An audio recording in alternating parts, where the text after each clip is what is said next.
A vida é feita de escolhas. Se nós tomarmos as decisões certas, seremos felizes. Se nós tomarmos decisões erradas, sofreremos as consequências. A vida requer de nós discernimento e sabedoria. Porque se nós não entendermos o significado e o sentido das coisas, nós trocaremos os pés pelas mãos. Eu vou analisar com você alguns versos do Provérbios 22. E tem aqui alguns princípios, balizas, de nós buscarmos as primeiras coisas primeiro.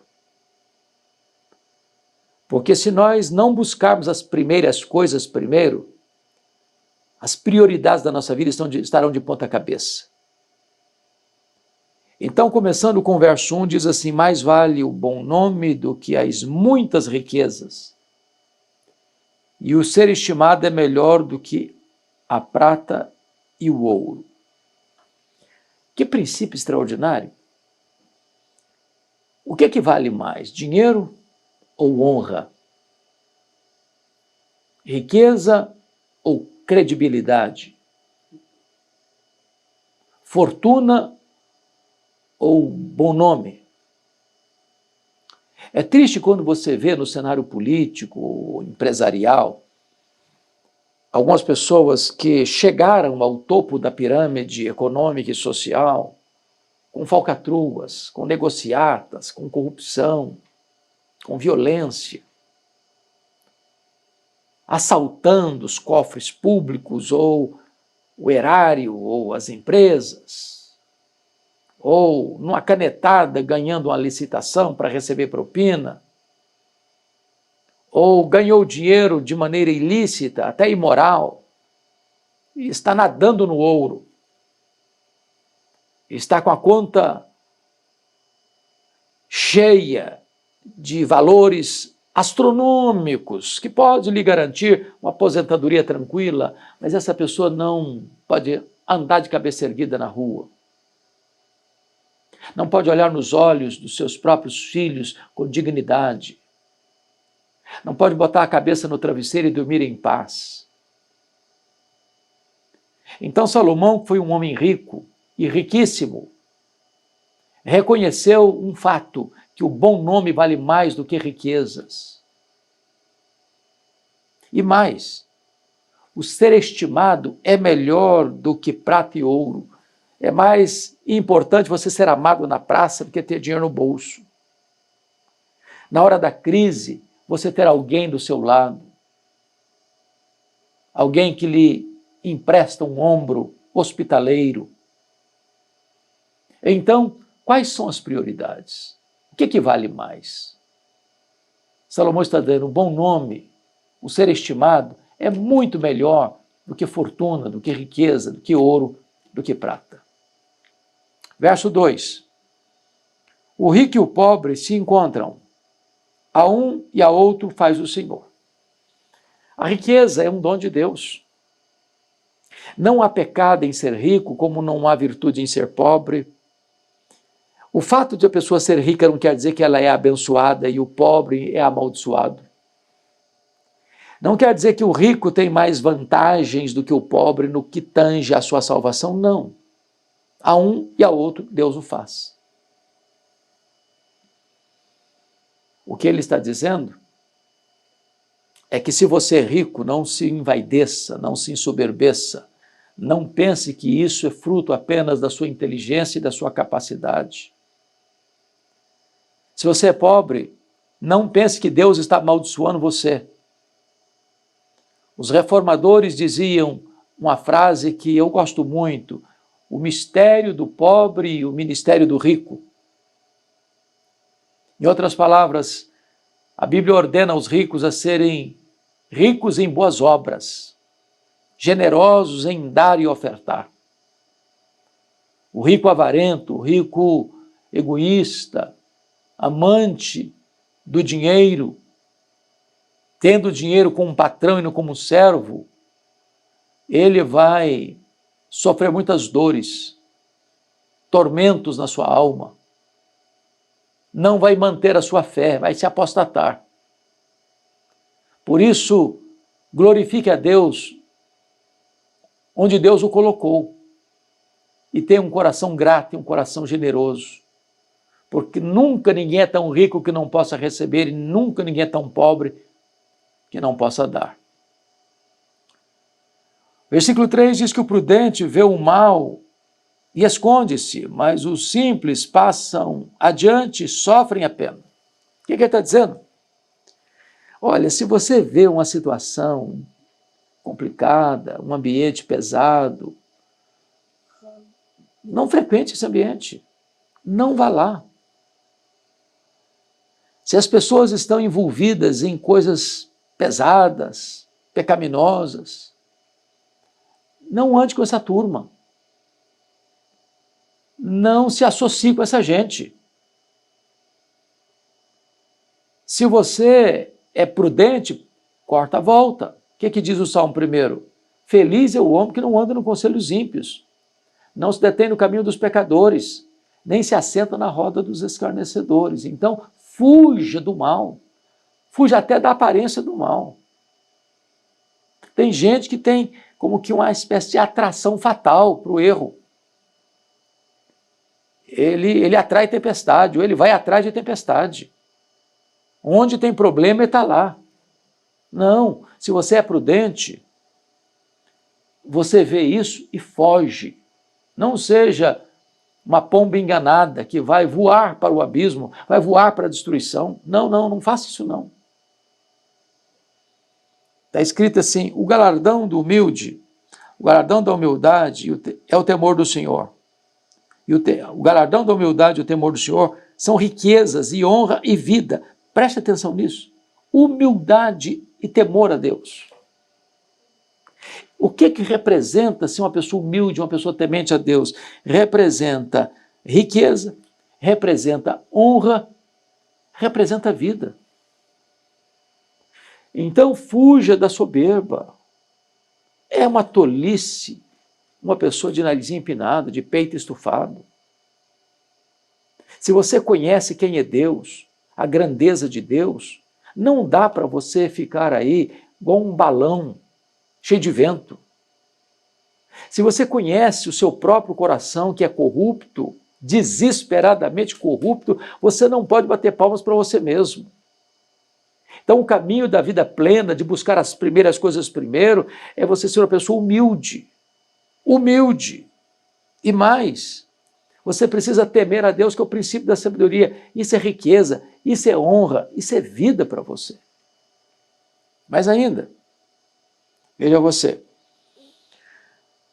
espinhos e laços há no caminho do perverso.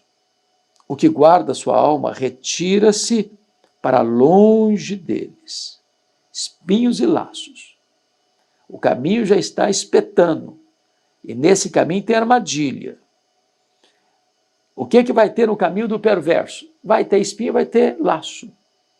O perverso anda num terreno minado. Qual é o conselho? O conselho é: guarde a sua alma, retire-se para longe dessa gente perversa. Você tem que andar com gente melhor que você. Você tem que andar com gente que inspira você. Você tem que fazer aliança com aqueles que estão prontos a andar com vida digna, com vida íntegra, com vida ilibada e irrepreensível. Associar-se com aqueles que estão na prática do erro, do mal, vai acabar respingando também na sua vida. Você vai se tornar parceiro deles e sofrer as mesmas consequências. Versículo 6 diz assim: ensina a criança no caminho que deve andar, e ainda quando for velho não se desviará dele. Tem algumas coisas importantes aqui. Há uma ordem, ensina a criança. Nós estamos vivendo uma geração em que nós estamos levando os filhos para a escola com 2 anos, 3 anos, Os pais estão abdicando do direito e do privilégio que têm de educar os seus filhos. Os pais estão ocupados demais para se ocuparem com seus filhos. E hoje, quem está educando as crianças? A escola? Os desenhos animados? Os joguinhos da internet? Quais são os heróis que estão inspirando as crianças hoje? É Batman? É Homem-Aranha? Nós estamos vivendo uma época em que os pais estão terceirizando a educação dos filhos. E a ordem é: ensina a criança. Mas não o caminho que ela quer andar. Não o caminho que ela deve andar. Ensina a criança no caminho. É caminhando com ela. É sendo exemplo para ela. É sendo uma inspiração para ela, é sendo um paradigma, um modelo para ela. E aqui, depois de uma ordem, tem uma promessa. Ainda quando for velho, não se desviará desse caminho. Então, caminhe com seus filhos. Discipule seus filhos. Ensine os seus filhos com exemplo. Aliás, Albert Schweitzer disse que o exemplo não é uma forma de ensinar, é a única forma eficaz de fazê-lo. O verso 7 diz assim: o rico domina sobre o pobre, e o que toma emprestado é servo do que empresta. O que ele está dizendo é que se você tem o poder econômico nas mãos e você vai precisar de um socorro financeiro, você corre o risco dessa pessoa que lhe emprestou dominar sobre você. E o que ele está recomendando, preste bem atenção, tomar emprestado é servidão àquele que empresta. Sobretudo, quando esse que empresta é alguém que vai explorar você. É alguém que vai lhe cobrar juros abusivos. É alguém que vai aproveitar-se do seu aperto, da sua dificuldade financeira, para requerer de você uma taxa de juro além da normalidade, para lucrar com a sua miséria. E você vai ficar refém na mão dele. É um usurário. É um agiota. É alguém que vai servir aparentemente você na sua necessidade, mas vai sugar seu sangue. Um sanguessuga, um Drácula. Então, cuidado com empréstimos. Cuidado de você não se atolar em dívidas. Cuidado para você não ser descontrolado financeiramente. Cuidado para você não gastar mais do que ganha. Cuidado para você não ser responsável com as finanças da sua casa. Isso serve para a dona de casa, serve para um prefeito, para um governador, para um presidente da República. Não se pode gastar mais do que se recebe. Não se pode atolar em dívida, porque a dívida chega, a conta chega, e depois o prejuízo é grande. É isso que ele está dizendo. Mas olha outra coisa. O que semeia a injustiça cegará males, e a vara da sua indignação falhará. Então preste atenção nisso. Tem gente que acha que faz, acontece e escapa. Tem gente que diz: não, eu tenho costas largas. Eu posso fazer, eu posso acontecer, porque na hora H eu tenho gente poderosa que vai me defender. Ainda que eu caia nas malhas da lei e sofra as sanções da lei, eu tenho gente poderosa que não vai me permitir sofrer as penalidades da lei. E tem gente que está vivendo isso mesmo. Tem gente culpada saindo como inocente, tem gente inocente saindo como culpada. Agora, o que o texto está dizendo é uma retribuição divina. Porque o que ele diz é o seguinte: o que semeia a injustiça cegará males, no plural, muitos males, diversos males, com diversos tons de males, graus de males. É isso que o texto está dizendo. Versículo 9. O generoso será abençoado, porque dá do seu pão ao pobre. O generoso será abençoado.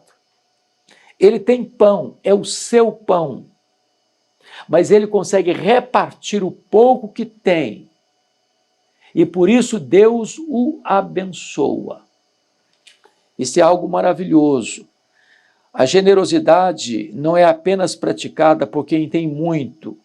A generosidade é praticada por quem tem um coração cheio de amor. Foi nesse sentido que João Batista disse: se você tem 2 túnicas, dê uma. Não é se você tem um guarda-roupa inteiro de túnicas, não. Se você tem 2, dá uma. Se você tem comida na sua casa, reparta com quem não tem. Se você tem um pão só, parta-o no meio. Porque quando você tem essa postura de generosidade, Deus valoriza isso, Deus honra isso e Deus abençoa você. Prosseguindo, o texto diz assim: lança fora o escarnecedor, e com ele se irá a contenda. Cessarão as demandas e a ignomínia. O escarnecedor é um provocador de tempestade. O escarnecedor é aquele que leva e traz. O escarnecedor é aquele que cria intrigas. É aquele que joga um contra o outro.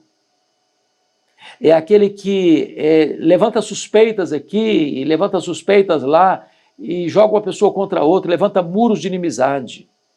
O texto é: joga fora essa pessoa, lança fora essa pessoa, fuja dessa pessoa, não conviva com ela, não dê espaço para ela na sua agenda, não abrigue essa pessoa nos seus relacionamentos. Veja você, que quando você faz isso, você vai cessar as demandas e a ignomínia. Tem demanda demais hoje, gente. Tem confusão demais hoje, tem briga demais hoje, tem disputa demais hoje, tem confusão demais hoje. Está na hora de parar. E como é que você para? Afastando o escarnecedor da sua agenda.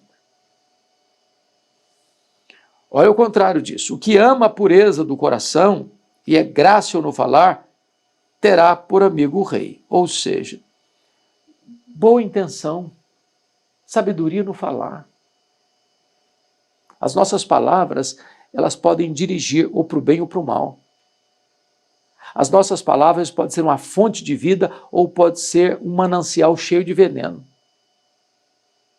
Então, cuidado com as suas palavras, porque você vai criar um ambiente melhor, dependendo da maneira como você fala, e você vai criar um ambiente hostil, dependendo da maneira como você fala. Você vai ser um criador de contendas, você vai ser um estupim de guerra, você vai ser uma pólvora seca a explodir, se você não tiver domínio sobre a sua palavra, sobre o verbo, sobre a sua língua. Ela é veneno. Ela é fogo. Ela contamina tudo. Por isso a Bíblia diz: se você quer ser um verdadeiro religioso, você precisa refrear sua língua. Mas o texto ainda avança e diz assim: os olhos do Senhor conservam aquele que tem conhecimento, mas a palavra do iníquo ele transtornará. O texto está nos informando que Deus olha e Deus vê quem tem conhecimento e quem tem palavras iníquas nos lábios. A um Deus preserva, a outro Deus rejeita. Agora olha o 13. Diz o preguiçoso: um leão está lá fora, serei morto no meio das ruas. O preguiçoso vê problema onde não tem problema. Vê ameaça onde não tem ameaça. Ele não quer levantar cedo para trabalhar, porque diz: vai ter um leão lá e ele vai me pegar. Ele vê fantasma, ele vê leão, ele vê perigo, ele vê morte, ele vê todo tipo de problema para não sair do seu comodismo, da sua inércia, da sua preguiça. Então não dê desculpa. A Bíblia diz: quem não trabalha, que não coma. E nós estamos vivendo uma realidade no Brasil, e é uma análise que eu faço, e não só eu, mas milhões de pessoas fazem, é que às vezes no afã de socorrer as pessoas na sua necessidade, nós estamos deixando as pessoas acomodadas com assistencialismo. Há estados no Brasil que têm mais Bolsa Família do que carteira de trabalho. E claro que nós somos absolutamente favoráveis a que as pessoas necessitadas sejam assistidas, é claro. Mas mantê-las no assistencialismo, na acomodação, para que elas cruzem os braços, para que elas recebam esse dinheiro para comprar arroz com feijão e tomar sua pinguinha no final de semana e ficar só nisso, não dando a elas a esperança de uma escola boa, de um trabalho melhor, de uma renda melhor, de um crescimento maior, é domesticá-las na miséria. Isso produz o quê? Preguiça às vezes. Por onde ando eu vejo pessoas assentadas, braços cruzados, gente que podia estar trabalhando, gente que podia estar estudando, gente que podia estar produzindo, gente que podia estar melhorando a sua condição de vida, mas está absolutamente acomodada por causa do assistencialismo. Isso vai desembocar no quê? Na preguiça e na pobreza. Mas veja mais, cova profunda é a boca da mulher estranha, aquele que contra quem o Senhor se irá, cairá nela. Então, cuidado com as lábias, os lábios de mel, de manteiga, da sedução, para levar você para um abismo de infidelidade. Cuidado para que você não seja atraído por este canto da sereia. Cuidado para você não ser arrastado pelas suas paixões. Cuidado para que você não entre nesse caminho escorregadio. Porque se você entrar nele, Deus pode julgar você, entregar você aos encantos, aos riscos, aos perigos, à própria morte dessa situação. Para fechar, está escrito, a estultice está ligada ao coração da criança, mas a vara da disciplina a afastará dela. O que Salomão está nos ensinando aqui é que criança precisa de educação. Criança precisa de limites. Criança precisa ser instruída em casa, com os pais, acerca do que é certo e do que é errado, do que pode, do que não pode, do que deve, do que não deve.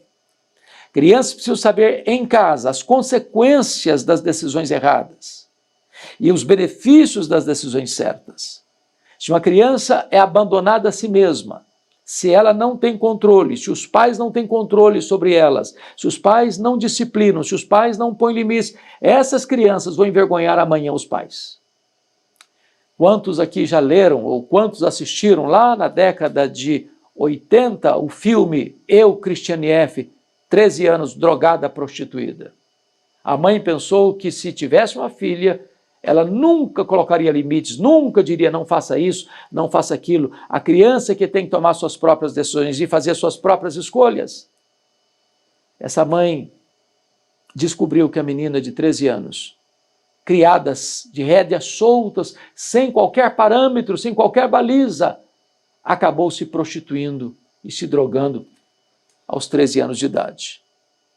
Pai e mãe, não abra mão do seu dever, da sua responsabilidade de criar os seus filhos na admoestação, na disciplina e na admoestação do Senhor.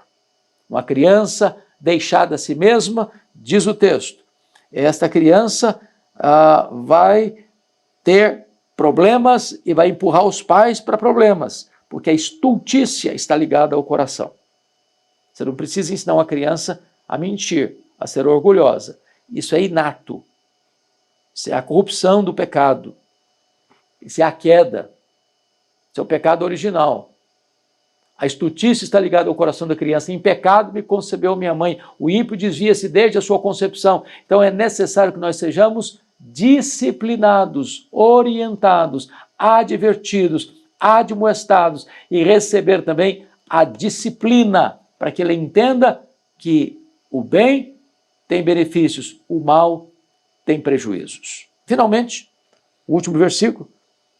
O que oprime ao pobre para enriquecer a si, ou o que dá ao rico, certamente empobrecerá. O que ele está dizendo é que aquela pessoa que quer explorar o pobre, tirar o pouquinho que o pobre tem para se enriquecer, aquele que oprime o pobre, às vezes vendendo um produto de qualidade inferior, por um preço maior, por um peso menor, e ele usa esses esquemas e esses expedientes para oprimir aquele que tem pouco, quase nada tem, para ele se ter vantagens financeiras com isso, para se enriquecer com isso, lá no final, essa conta vai chegar para ele, e isso vai ser motivo de pobreza e miséria para ele. Se não pobreza financeira, mas pobreza no sentido de falta de paz, falta de alegria, falta de contentamento, falta de equilíbrio emocional, falta da bênção de Deus. Então, você quer ser abençoado? Busque as primeiras coisas primeiro. Você quer ser uma pessoa abençoada? Honre a Deus, ame ao próximo, cuide do próximo, viva uma vida com valores absolutos, porque há coisas mais valorosas do que muita riqueza, muito ouro. Por exemplo, o bom nome vale mais do que riquezas. Deus abençoe muito a sua vida. São princípios de Deus, que se observados vão trazer ricos dividendos espirituais para a nossa vida.